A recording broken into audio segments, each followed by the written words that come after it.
Los buzos se acercan a lo que fue el crucero Costa Concordia.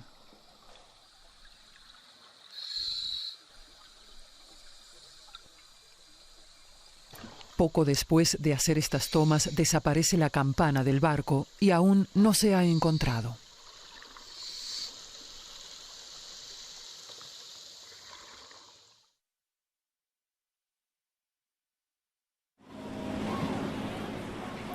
...13 de enero de 2012... debían ser unas vacaciones felices para los 4.232 pasajeros del Concordia.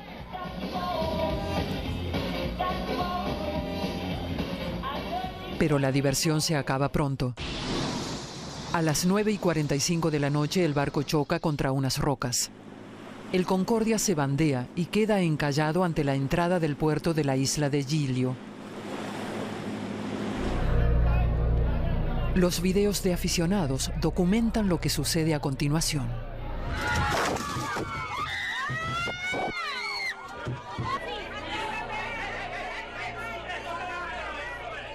Solo una hora después de la colisión se ordena la evacuación del buque. Al principio, la tripulación intenta calmar a los pasajeros. Tenemos un corte de electricidad debido a problemas técnicos, pero no hay motivo de pánico. Por favor, permanezcan tranquilos. Nuestros técnicos ya están tratando de solucionar el problema. El buque se ha escorado más aún, lo que dificulta el rescate. Entre los pasajeros cunde el pánico pese a los llamados a la calma. En nombre del capitán les pedimos encarecidamente que regresen a sus camarotes y, si lo desean, que se dirijan a las salas de estar. Todo está bajo control. El capitán, en cambio, abandona el barco antes de tiempo, lo que consterna al comandante del puerto. Aquí habla el capitán Schettino. Regrese al barco y dígame cuánta gente queda a bordo y qué es lo que está sucediendo. Dígame cuántas mujeres y niños hay y cuántos pasajeros que requieran ayuda especializada. De momento, el barco está escorado. Estoy dispuesto a regresar. Pero usted tiene claro que está oscuro y no se ve nada. Desde hace una hora me repite lo mismo. Regresa a bordo, es una orden. Pero el capitán no regresa a bordo. Todo el que logra salvarse va a parar al puerto de Giglio.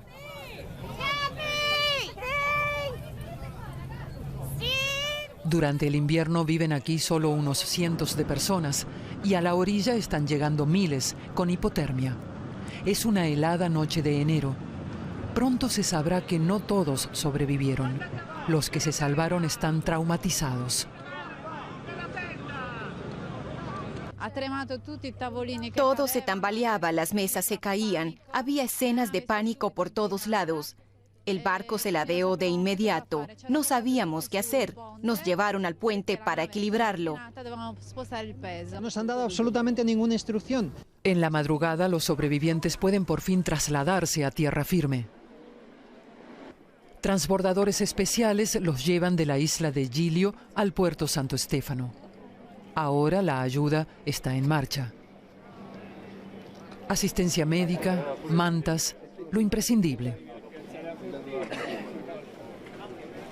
Voluntarios esperan con bebidas calientes. El viaje con el transbordador dura 1 hora. Muchos pasajeros ya no se atreven a quitarse el chaleco salvavidas.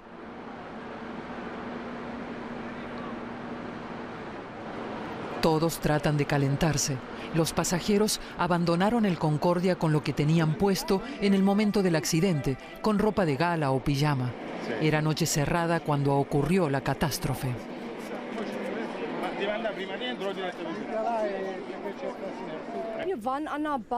Estábamos en el bar y oíamos que se estaba cayendo la vajilla y como el barco se ladeaba. Entonces mi madre y yo salimos a cubierta. Todo ocurrió muy rápido. La posición escorada dificulta el lanzamiento de los botes salvavidas a vapor. En el otro lado intentaron lanzar estas balsas salvavidas rojas, pero no funcionó. Entonces gritaron, salten al agua y sálvense como puedan.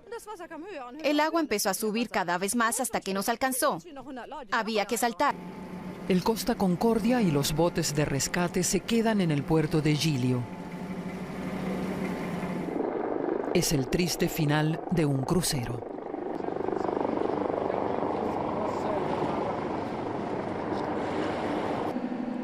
Mauro Preti es uno de los habitantes de la isla que ayudó a rescatar a los náufragos en la noche de la tragedia.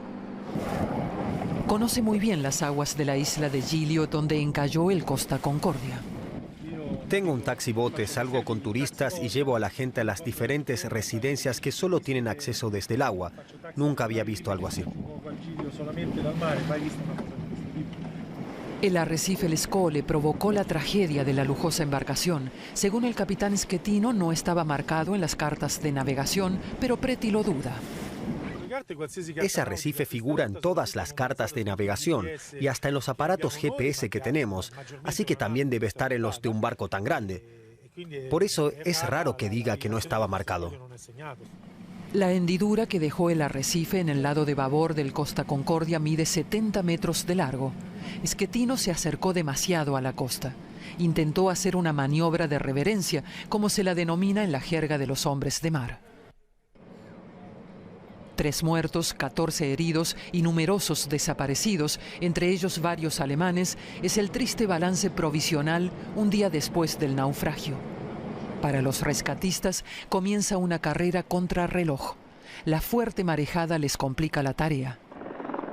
Personal de rescate llega al barco por aire y revisa los camarotes del crucero. Los equipos de socorristas de Giglio trabajan día y noche. Cada vez más grupos de búsqueda se desplazan hacia el barco naufragado. Es una situación nunca vista en la pequeña isla. Desde el naufragio del Costa Concordia, el puerto está lleno de equipos de rescate. También acude la prensa internacional. Pero ¿por qué hubo muertos y desaparecidos si el crucero zozobró directamente en la entrada del puerto? La naviera intenta explicarlo. El buque se escoró extremadamente rápido. Esto dificultó y casi impidió el procedimiento normal de evacuación con botes salvavidas.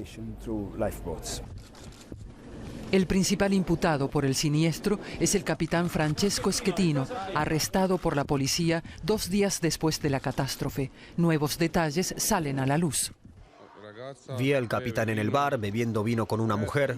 Era algo normal. Una mujer joven de Moldavia viajaba en el Concordia, donde poco antes había trabajado como azafata. En una entrevista admite: Sí, también estuve en el puente de mando. La búsqueda de los desaparecidos continúa toda la noche. Todos saben que el tiempo apremia debido a las temperaturas heladas. El esfuerzo de los equipos de rescate tiene su recompensa. En la segunda noche después del siniestro, descubren a un tripulante y a una pareja coreana que estaba de luna de miel. Son las últimas personas rescatadas con vida.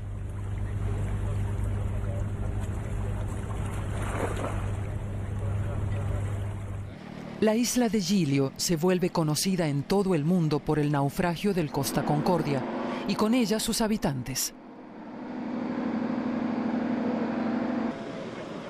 También ellos quedaron marcados por la catástrofe. Estos son sus recuerdos del 13 de enero. A las 11:30 de la noche, cuando me llamaron, la popa del barco estaba sumergida. Entonces comprendí que se trataba de una emergencia y que toda la gente que se encontraba a bordo tendría que abandonar el buque. Esto significaba encontrar alojamiento para 4.500 personas. En mi casa, esto es imposible, pero tenemos la iglesia. Lo menos complicado fue la iglesia. Los pasajeros no sabían ni dónde estaban. Hablamos con la gente y les llevamos mantas para los niños. Les di un par de dulces que me quedaban casualmente de las Navidades para calmarlos un poco. En la aldea de Castello se dio albergue a los que saltaron al agua y estaban empapados todavía. Valeria Belau abrió la escuela para ellos porque al menos allí había calefacción. Hubo gente que se marchó sin quitarse los chalecos salvavidas. Todavía estaban asustados. Llegaron con los chalecos salvavidas puestos, se cambiaron de ropa y se los volvieron a poner, quizás por el miedo. Y esto aquí lo dejaron ellos. Al finalizar esa noche, entre las 9 y las 9:30, regresé al aula para limpiarla y encontré este cartel. Primero pensé, oh no, llenaron esto de garabatos. Pero cuando lo leí bien, no pude contener las lágrimas y terminé llorando como una niña. Para mí fue un regalo extraordinario, fue una experiencia muy especial.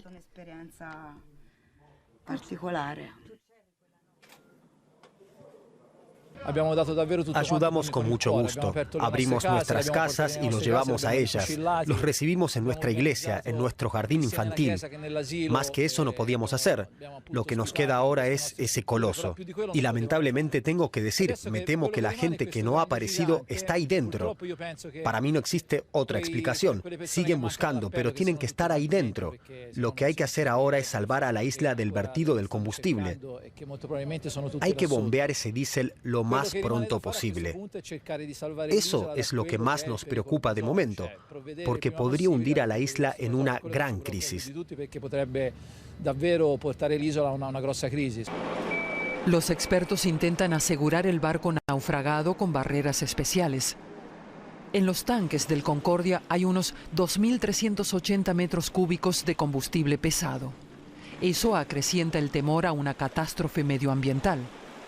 Pero solo se podrá bombear el combustible cuando hayan terminado las tareas de rescate, que aún continúan. Los equipos de rescate abren boquetes en el casco para entrar. El trabajo de los buzos es peligroso y esforzado. Muchos trabajan hasta el agotamiento y terminan necesitando ayuda ellos mismos. Es el rescate de un rescatista.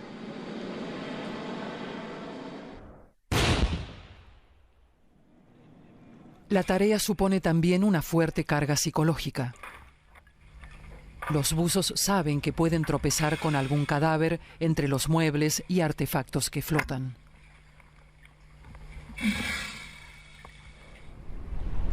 Y los peores temores se hacen realidad.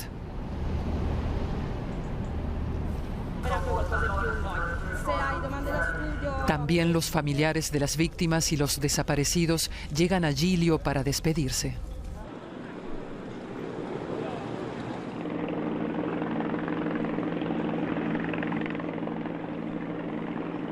Otros aún tienen esperanzas, aunque parece casi imposible encontrar aún sobrevivientes en el agua fría, pero nadie quiere rendirse. Seguimos buceando porque aún tenemos una vaga esperanza de encontrar sobrevivientes. Kevin Rebelo da por desaparecido a su hermano, camarero en el barco. En principio hablé con todos y les pregunté si habían visto a mi hermano o si tenían algunas informaciones. Los que estaban con él me contaron que vieron cómo ayudaba a los demás. Mi hermano se llama Russell Rebelo y tiene 33 años. Es una buena persona. Estamos muy orgullosos de él. Espero un milagro. Creo en Dios, como todos aquí. También las fuerzas de rescate necesitan provisiones. Y en Giglio ya saben cómo abastecerlos. Entonces llegan los holandeses que junto con una empresa italiana se encargarán de retirar por fin todo el combustible que queda en el barco. Pero antes, las fuerzas especiales tienen que enfrentarse al mal tiempo y las marejadas. Constantemente deben interrumpir su labor. Son pausas obligadas en puerto. Mientras tanto, el Concordia quedó en una posición inestable. Estuvo siempre en movimiento y se siguió hundiendo hasta que dio con unas rocas, nos explica el catedrático Moretti. Es como un cuerpo vivo, parece inmóvil pero respira. Y aun cuando las condiciones externas en el mar no cambian, el barco se mueve imperceptiblemente. Pero cada movimiento del barco de 300 metros de eslora es registrado minuciosamente. Es de por sí el objeto más observado de Italia. La mayor preocupación es que se hunda del todo y que se vuelva imposible retirarlo. Por eso los habitantes de la isla siguen con atención todo lo que ocurre con el buque, ya sea desde la costa, el puerto, o desde arriba, desde la aldea llamada Castello. Temen que con el crucero se hunda su única fuente de ingresos. Pero la vida continúa, tanto en la isla como en el mar. El buque hermano del Concordia pasa a una prudencial distancia del lugar del siniestro. Apenas un mes después del accidente, comienzan por fin los trabajos de bombeo del combustible. Una ardua labor, incluso para los especialistas holandeses e italianos. Los preparativos necesarios se demoraron mucho más de lo esperado debido al mal tiempo. El combustible de los 17 tanques es calentado antes para que se licúe y pueda ser bombeado después. Al mismo tiempo, hay que ir inyectando agua para no desestabilizar al buque naufragado. La operación dura más de 4 semanas, hasta que finalmente, el 22 de marzo, las fuerzas de rescate anuncian que todo ha salido bien. El naufragado Concordia se encuentra justo en la entrada del puerto. Mayormente en Pascuas llegan aquí ferries repletos de excursionistas que regresan a casa por la noche.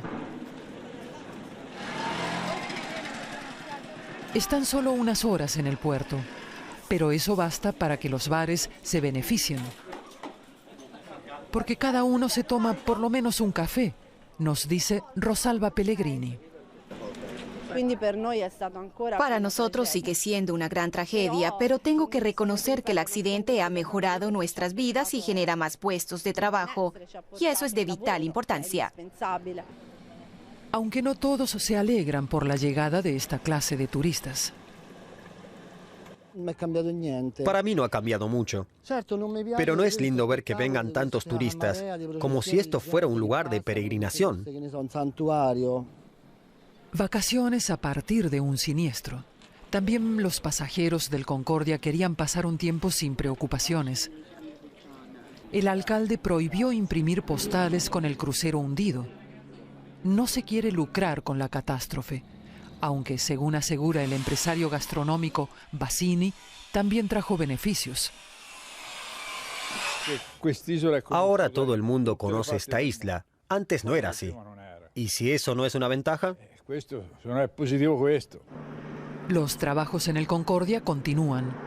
Después de bombear el combustible, se prepara ahora el remolque del buque.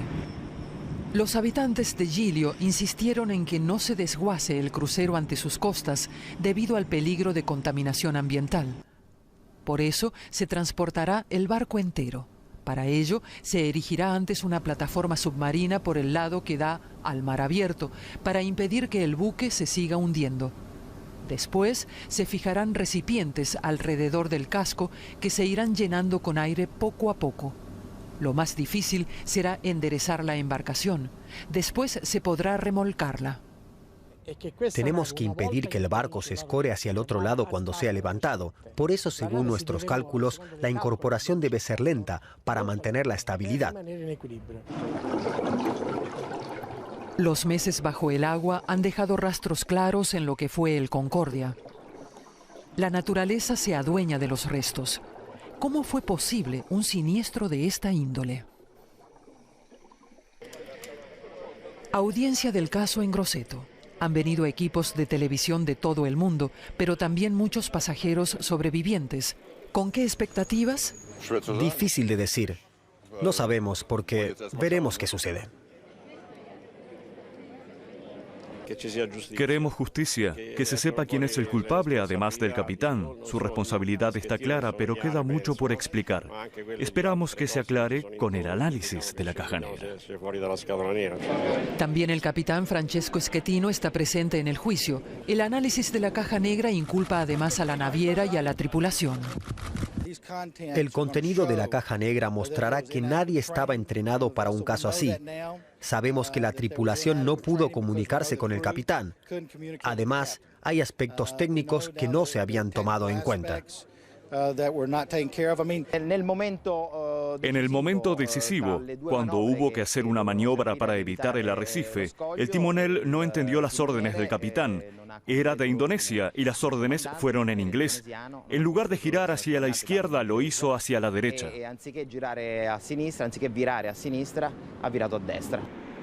La investigación judicial de lo ocurrido la noche del naufragio continúa y la población de Giglio tendrá que lidiar durante años con las consecuencias.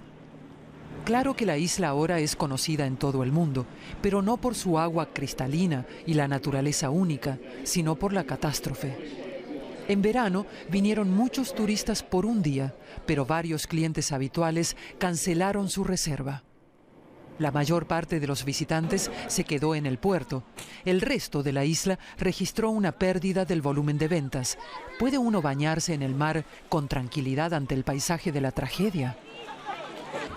El agua es maravillosa siempre y cuando no mires para allá. Hace poco también hicimos un viaje con un barco de costa, el Fortuna. Nunca hubiéramos imaginado algo así. Todos hacen fotos de recuerdo. A fin de cuentas, el Concordia deberá ser remolcado antes del verano de 2013. Si tenemos un invierno benévolo en abril o mayo, podremos enderezar la nave para remolcarla en junio o julio. Esperemos que el invierno no sea duro. Los trabajos de remolque costarán unos $300 millones.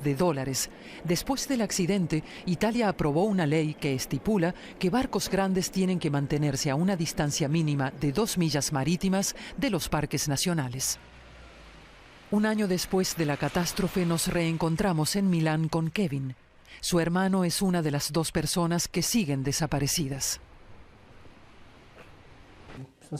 Desde que estuve en Giglio, llevo esta cadena. El colgante tiene la forma de la isla. Siempre lo llevo conmigo. Lo mismo ocurre con este pequeño álbum. Así puedo mostrar lo que pasó y quién fue mi hermano. Un hombre joven y simpático, muy alegre y servicial. Este también es el motivo por el que murió, por haber ayudado a los demás. Es difícil aceptar que ya no está entre nosotros, pero es verdad.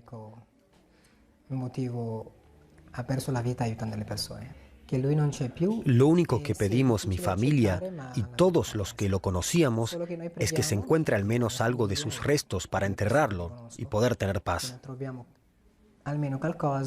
Necesitamos al menos una tumba para llorar.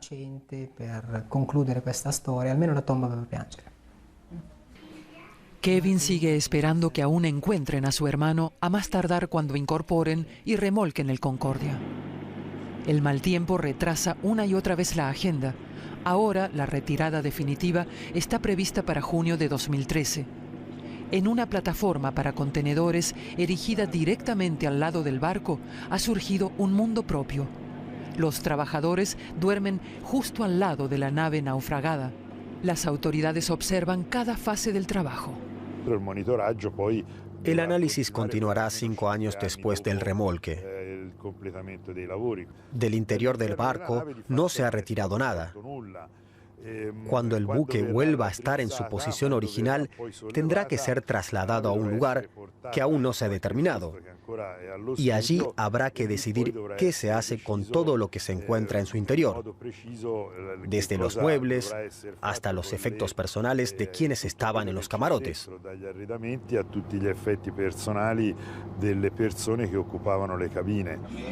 Muchos isleños no creen que el Concordia sea retirado a tiempo del puerto antes de que comience la próxima temporada. El taxista Adriano lo considera casi imposible. Mira, tengo la sensación de que el barco se hunde cada vez más. No logran estabilizarlo ni remolcarlo. La mayoría solo viene a verlo y a sacarle fotos, nada más.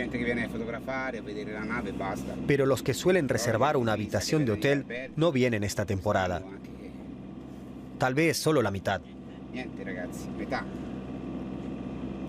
Hace un año llevé gente a la escuela de Castello, no sabíamos dónde albergarlos. Constantemente tenía que llevarlos y traerlos, pero algunos también tuvieron que quedarse en el puerto. La escuela fue abierta para ellos.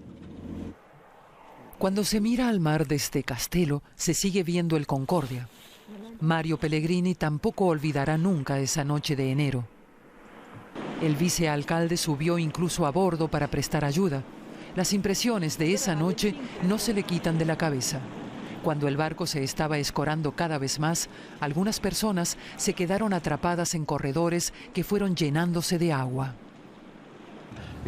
Con una soga delgada subimos por lo menos a 10 personas. Muchos eran tripulantes.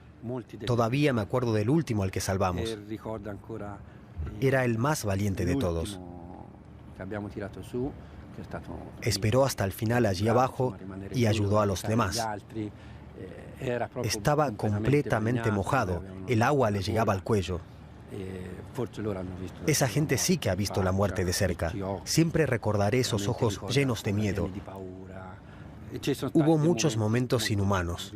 Recuerdo a una niña a la que el padre subió para entregársela a la madre y por poco muere estrangulada por el chaleco salvavidas, porque otras personas empujaban para subir por la escalera de emergencia. Era algo inimaginable. El miedo de la gente les hizo perder todo respeto, todo sentido común frente al prójimo. Aquella noche murieron 32 personas. Nadie lo olvidará jamás. En la iglesia el párroco reza todos los días por las víctimas. Pese a todo el sufrimiento, también hay momentos de alegría. Un paquete llega al templo. El envío contiene mantas que fueron devueltas.